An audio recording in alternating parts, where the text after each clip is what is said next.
Tere! Arvutitark alustab ja infotehnoloogia maailma telgitaguseid taas vahendamas meile meie arvutitark Veiko Tamm. Tere õhtust! Tervist!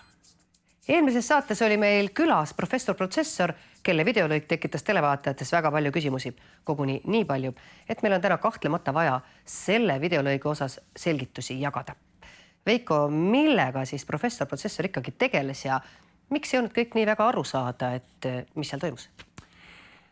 Ta tegeles vedela lämmastikuga protsessori ülekiirendamises. Aga nüüd, kuidas see käib ja miks kasutatakse vedelat lämmastikku seda ülimadalat temperatuuri –196 kraadi ja mis etapid seal olid, sellest räägime nüüd Tõnis natukene lähemalt lahti. Eelmine kord jäid need selgitused jagamata ja parandame nüüd siis vea ära.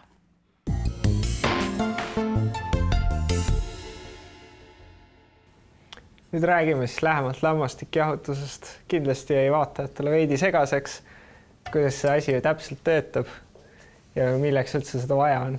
Siis alustame kõige lihtsamast poolest. Meil on emaplaat, siin peal on protsessor ja meil protsessor toodab sooja, mis tähendab, teda tuleb jahutada. Tavaline lahendus, õhkjahuti, see on nüüd veits suurem selline. On meil ventilaator, mis puhub siit õhku läbi ja hajutab soojust, mida protsessor toodab. Käib protsessori peale. Vinge värk, aga protsessor läheb ikka päris soojaks. Koormus all ikka mingi 40-50, võib-olla isegi 60 kraadi. Kui on pisike jahuti, läheb peaaegu 100 kraadini välja. Jama lugu.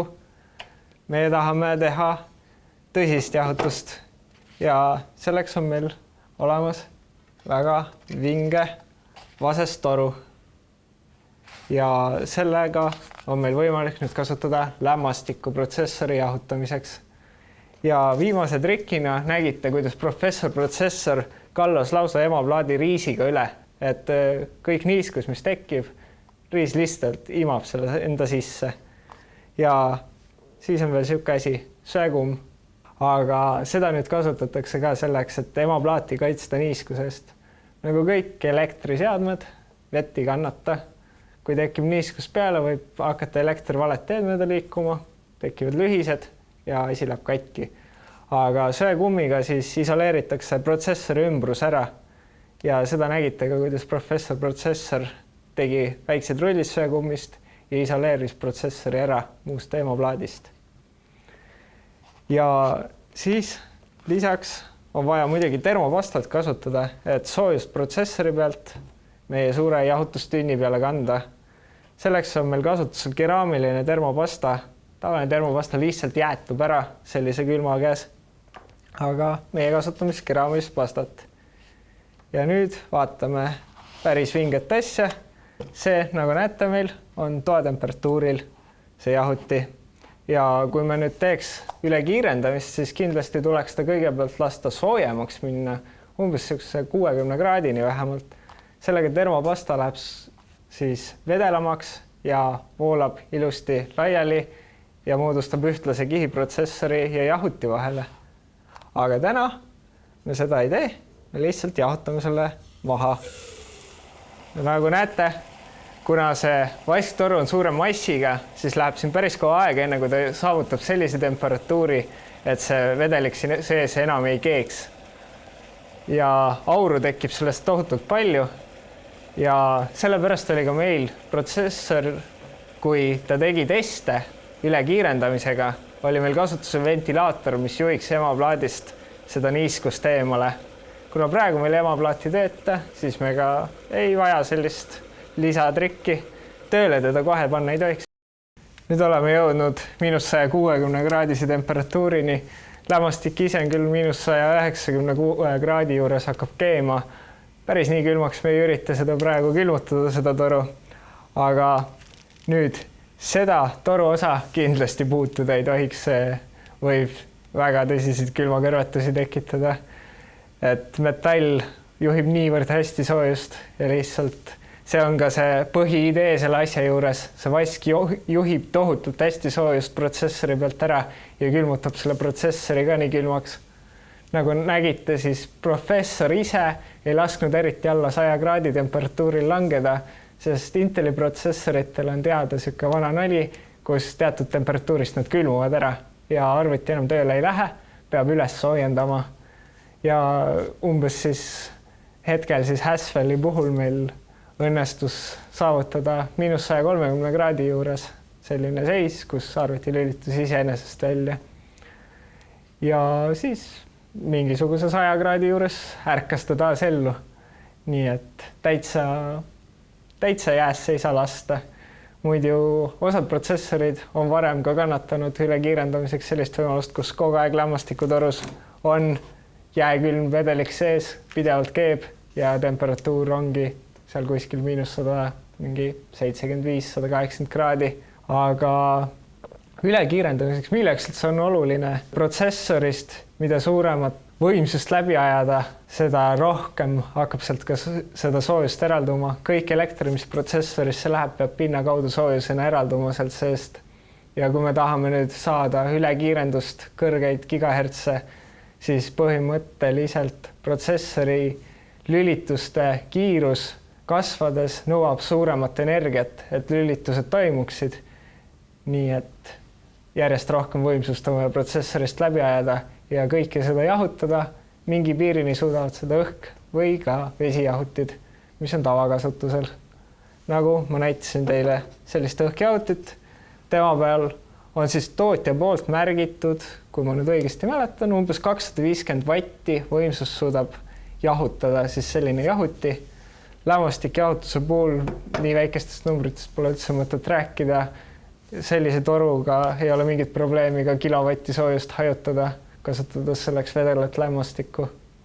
Sest lämmastiku soojusmahtuvus küll endal ei ole mingi ulmeliselt suur, veel on palju suurem näiteks, siis kuna ta lihtsalt keeb ära, siis ta neelab seda soojust tohutus koguses. Sest kuna kõigi vedelike muundumine gaasiks neelab tohutut soojust, siis juhtub ka siin see, et energiat läheb hästi palju selleks ja kogu soojus, mis prose eraldab, muudetakse lihtsalt siis keemisenergiaks.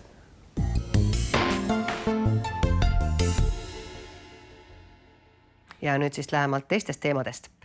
Veiko, sina käisid eelmisel nädalal Rootsis ja tutvusid seal väga võimsate 3D printeritega, mis on vist päris palju erinevad sellest, mida me oma selle hooaja esimeses saates büroomaailmas uudistamas käisime.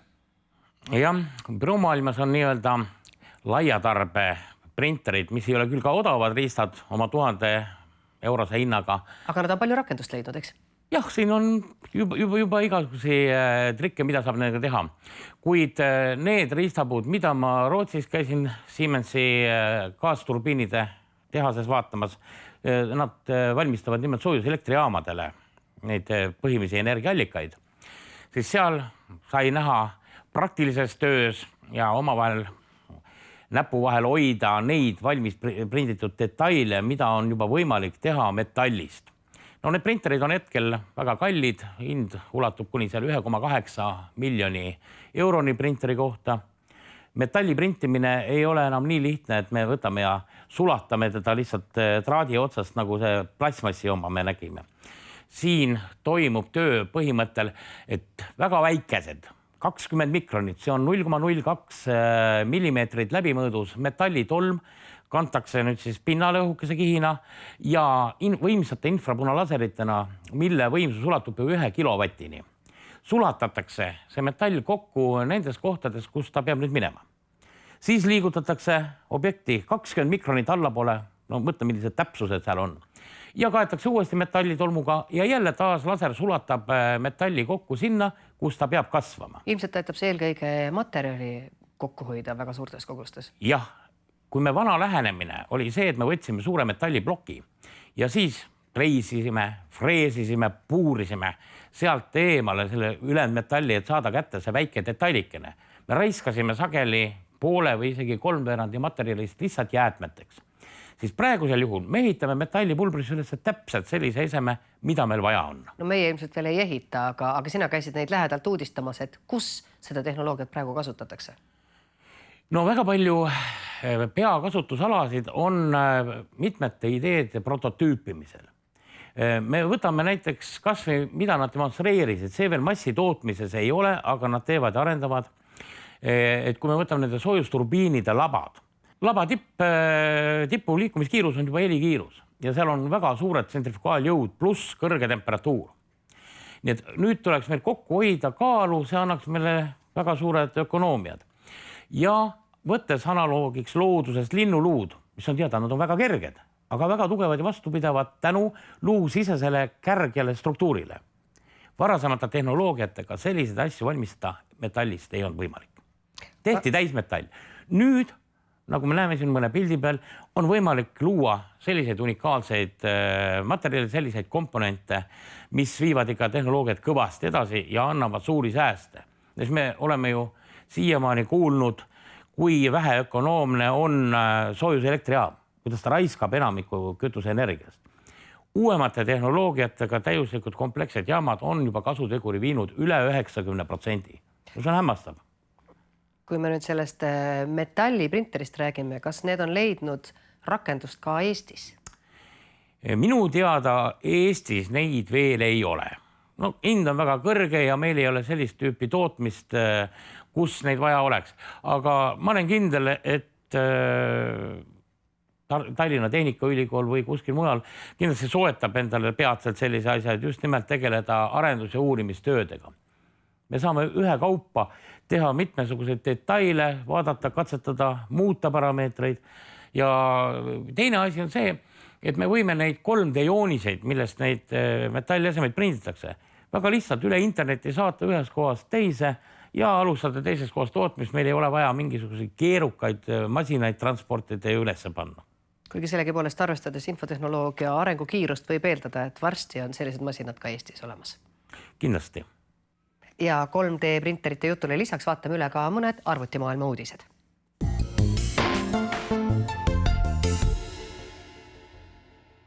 Samsung esitles uut 5. seeria 27 tollist kumera ekraaniga monitori, millel on Full HD paneel ja ülilai 178-kraadine vaatenurk.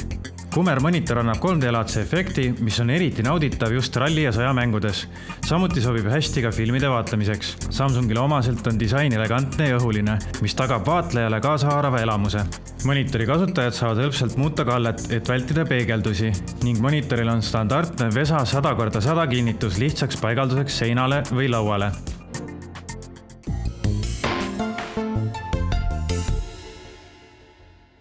Nvidia lasi turule GeForce GTX 900 seeria Maxwell arhitektuuriga graafikakaardid. GeForce GTX 980 on 2048 kuuda tuuma ja 4 giga videomälu. Seevastu GTX 970 on 1664 kuuda tuuma ja samuti 4 gigabaiti videomälu. Erinevalt eelmisest generatsioonist on voolutarve langenud 250 vatilt 170 vati peale. Esimesed 900 seeria kaardid jõuavad turule juba selle nädala jooksul ning seetõttu on otsustanud Nvidia teha suure hinnalanguse 7. seeria graafikakaartidele.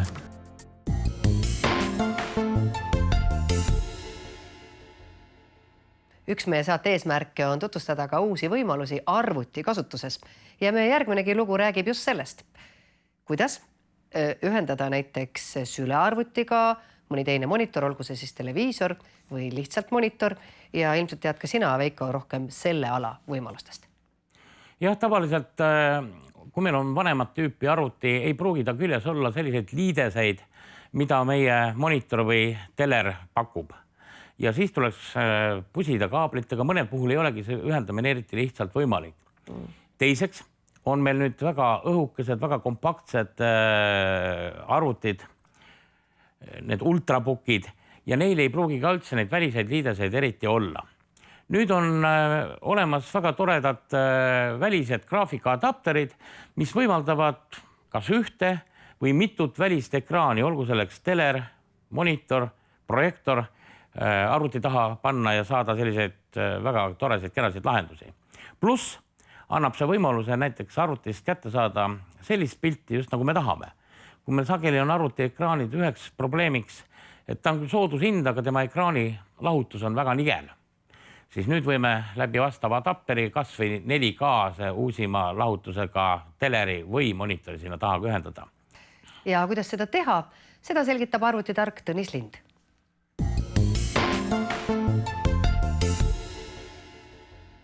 Siin arvutitargas on viimasel ajal üha populaarsemaks muutunud elektrooniline vidin, mille vastu huvi tuntakse USB videoadapter, mille kohta Tõnis, sina oskad nüüd kõige paremini rääkida ja see on eelkõige vajalik selleks, et siis ka vanema arvutiga näha näiteks head pilti või ühendada sellele uut monitori.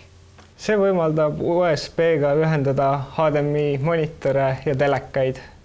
Ja kuna koormus on väike, siis sobib ka väga vanade arvutitega isegi koos töötama.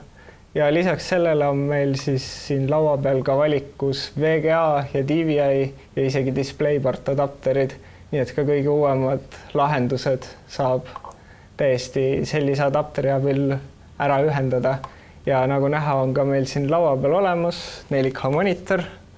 See on nüüd Samsungi mudel ja selle 4K monitori ühendamiseks peab olema meil USB 3 adapter, et see kahjuks on nii suure kiiruse nõudega, et lihtsalt USB 2 ei saa sellega hakkama, aga kõik teised adapterid töötavad ilusti ka vanemate seadmetega ja USB 2 pesas. Üks põhjus, miks seda videoadapterit on vaja, ongi siis näiteks 4K monitor, et sellise monitori puhul ma ilma selle adapterita läbi ei saa. Aga kui ma tahan vana arvutit ükskõik millise monitori või televiisoriga ühendada, siis on mul ka seda vaja, eks? See on põhimõtteliselt hästi tihti esineb probleeme, kus sülearvutitel on videoväljundeid kas vähe või siis üks konkreetne tüüp, mis kohati ei sobi. Näiteks äriklassil kipub olema see DisplayPort, mis sobib väga hästi küll 4K monitori ühendamiseks, aga telekaga ei lähe eriti kokku, telekatel on HDMI adapterid ja siis kohati teine probleem, mis tekib, on see, et tahaks näiteks 3 monitori välist külge ühendada. Mida sina siin praegu 2 monitori peal näiteks näidisena teeksid või mida sa meile näitad? No kõige tavalisem selline kasutus on jah, et näiteks kui võtta nüüd internet ette, nagu näha, siis 4K monitoride peal on ta veidikene väike. Aga noh, me võime sisse zoomida. Ja lihtsalt võib teha mitu akent ja avada interneti 2 monitori peal korraga ja saate näiteks mitut asja korraga teha. Kas näiteks jälgite uudiseid, on Tallinn TV koduleht lahti, jälgite seal, mis toimub ja samaaegselt siis saate surfata teises aknas näiteks oma Facebooki lehel. Ja siis meil on nüüd siin veel üks vingem asi. See on siis... Mis on ka ikka adapter? Jah, see on samamoodi USB videoadapter. Peaks siis ütlema, et rohkem suunatud sülearvutitele. Siin ta on nüüd veidikene suurem, aga tema võimaldab lisaks siis monitorile ühendada ka, nagu näha, USB-sid. Ja lisaks veel ka internetipüstik on seal olemas. Ja esiküljel siis on veel USB 3 ja audio. Kõik olemas, mis läpakal vaja. Kui te liigute sülearvutiga ringi ja jätate ta vahepeal kontorisse, vahepeal viite koju, siis jõle tüüt on ikka kõiki neid juhtmeid kogu aeg külge lahti ühendada. Nüüd on meil tegu ainult ühe juhtmega USB 3 kaabel. Meil on olemas internet, väline monitor, klaver, hiir, USB pulk, võib-olla väline kõvaketas näiteks ja ka kõrvaklapid koos mikrofoniga. Ja mis hinnaklassi sellised videoadapterid jäävad? Nende puhul siis räägime hinnaklassist alates seal 30 €, aga üldiselt need konkreetsed mudelid on meil siis 50-60 €. Ja see vingem dokk nüüd on natuke kallim, et üle 100 € jääb ikkagi, aga funktsionaalsus on vinge. See on juba ka nõudlikumale kliendile, kellel tõesti just äriklientile, kellel on siis vaja nii tööd kui seda meelelahutust ühendada, jah? Jah, loomulikult. Aga kellele te soovitate neid? Või tulevad inimesed ikkagi ise ja juba teavad küsida sellist adapterit? Üldiselt on teadlikkus suhteliselt väike, et tihtipeale ei teata küsida, aga meie müüjad on kindlasti oskavad soovitada ja on pakkunud inimestele. Need tooted on siis juba varem ka müügil USB 2 adapterite näol, siis neid kõige vingemaid nagu 4K adapterit ei olnud.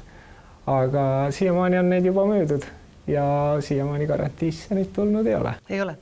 Ja samas on ju väga hea, kui sul on vanem arvuti ja tahad midagi vingemat selle külge ühendada, et seni ei olnud lihtsalt võimalus. Ja kindlasti, kui teil on kasutusel vana sülearvuti heas korras, aga näiteks VGA ainult väljundina olemas ja tahate seda telekaga ühendada, siis selleks sobib väga hästi selline seade. HDMI ühendus võimaldab teil ühendada nii telekaid, projektoreid kui muid sarnaseid seadmeid. Ja hinnaklassilt jäävad need siis alates umbes 40–30 eurost isegi võib saada neid ja need konkreetsed on meil siis 60 euro kandis. Kõige kallim nüüd on meil siin laua peal olevates siis see mitmepesaline dokk, aga selle hind jääb üle 100 euro natukene. Ja kui teil tekkis küsimusi selle videoadapteri osas, siis loomulikult olete oodatud oma küsimustega pöörduma arvutitarga spetsialistide poole. Ja kui tahate vanale arvutile mitut monitori või paremat pilti, siis kindlasti soovitame.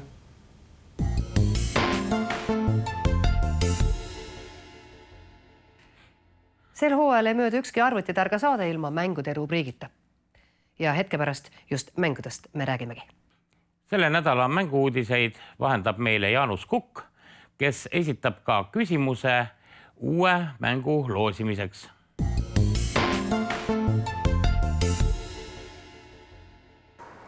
Microsofti plaan osta fenomenaalse indie-mängu Minecraft looja realiseerus tervelt $2,3 miljardi eest. Where the only limit is your imagination. Rootsi mänguarendaja Minecrafti Leopold Mojangi värske omaniku Microsoft Xboxi juhi Phil Spenceri sõnul jätkavad nad mängu toetamist ka konkureeriva mänguplatvormi Sony PlayStation. Minecrafti maailm koosneb plokkidest, mida saab valmistada, hävitada ja liigutada. Mängus on olemas ka kindel süžeeliin. Mängu põhimõte on jõuda lõppu, the end. Minecrafti mängimiseks arvutil on 2 võimalust. Tasuta klassik versioon ja tasuline täisversioon. Kui klassikaline tasuta versioon keskendub ehitamisele ja mängijal on piiramatud varud mängus olevaid materjale, siis täisversioon annab mängijale rohkem võimalusi, näiteks mitmikmäng, ja ka creative mode, survival mode ja hardcore mode. Samuti saab ta täisversioonis mängida modifikatsioonidega ja kasutada oma loodud maailmasid. Mängukirjastele Ubisoft oktoobris ilmuv lõbus ja sportlik seltskonnamäng Just Dance 2015 toob mängijateni kombinatsiooni ajaloolisest melomaaniast tänapäeva superhittideni, nagu näiteks Avicii Addicted to You ja Dead or Alive albumilt You Spin Me Around.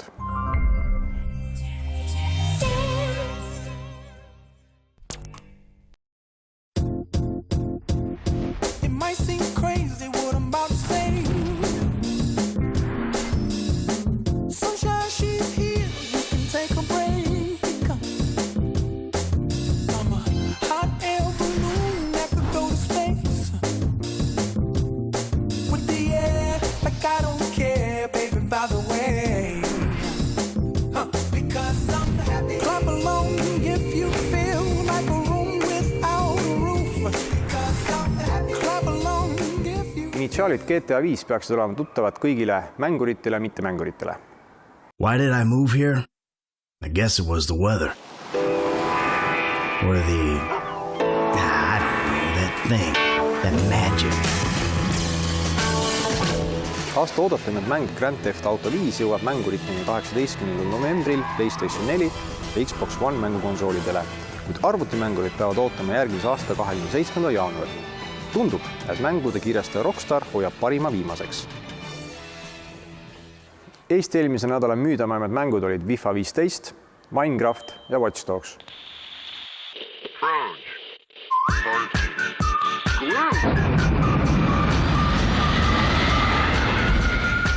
Reaalelu baseeruv strateegiamäng viib tegelased tänapäevasesse avatud maailma, kus emotsioonid ja mängija peamiseks teejuhiks. Oled mängijana iseenda sise- ja väliskeskkonna kujundaja ja määrad virtuaalses paralleelmaailmas enda teekonna. Kas sinust saab domineeriv ekstravert või endasse tõmmanud introvert? Kas oled avatud suhtleja ja uute kontakti looja või pigem väljud kõike, mis on uus ja tundmatu? Ja Sims 4 arvutimäng kompab virtuaalühiskonna ja selle elanike sotsiaalseid piire ja heaolu. Meie tänane küsimus on, mis aastal ilmus esimene Sims-seeria mäng? Õigeid vastuseid võite saata kuni pühapäeva hilisõhtuni. Ja välja loosime selle eksklusiivse Sims 4 Limited Editioni, mis oli eelmise nädala kõige populaarsem arvutimäng Eestis.